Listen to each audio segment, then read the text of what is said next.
I was working, two boys, 11 and 12, and my husband, he was a stay-at-home dad, taking care of them. And on December 27th, he was showing symptoms of having a stroke to me. And so that's when I decided to call, and he actually had suffered a stroke. So they immediately had to take him to surgery to operate. And so he was hospitalized for about 4.5 weeks. That's when we ran into problems because, I was the only source of income, but then my hours had to be cut because I was taking care of him and looking after him. And I was also going to school, so I was working. I was traveling back and forth to Saginaw Valley and traveling to Alma, Michigan, and two boys. They admitted him again on April 13th, and they found out that he had a blood infection, so endocarditis, and he was due for open heart surgery.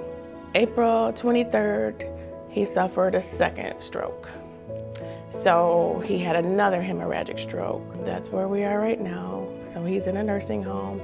He is starting to show signs of recovery. So we thank the Lord for that. My prayer life, my faith, my church family have been really supportive and helpful. And that is what is carrying me through.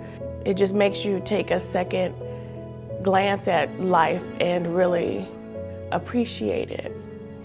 And so I'm doing the best that I can to show him that I love him. And I'm trying to let the kids know that it's a tough thing, but it's life. You have to find a way to get through it. You have to find a way to be positive. And you can't let it get you down. There is no alternative for me. There is no other answer for me but to be positive and to continue to persevere. It's a definite change.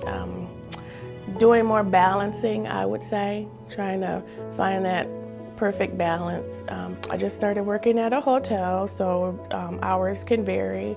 Either 7 in the morning to 3 or 3 to 11. I had a friend and she was just asking me, how are you doing this? How are you doing this? And I told her, it's not me. It's not me, because I would have gone insane by now.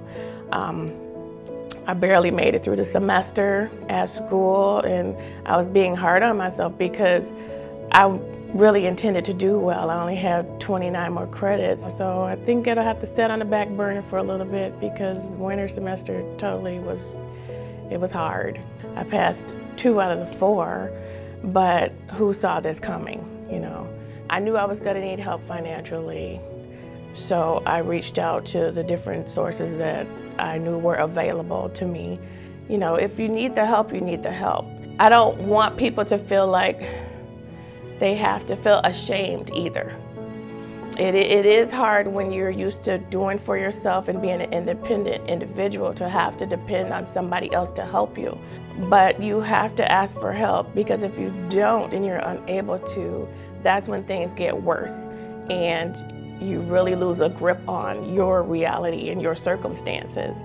These things are put in place to fill in the gaps until you can do better.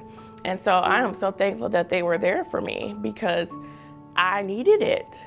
And it was just enough to get us by until, our finances came. I just believe that, he's gonna be healed and that the Lord's gonna raise him off of that sick bed. And he's done it and he can do it, and that's just where I am.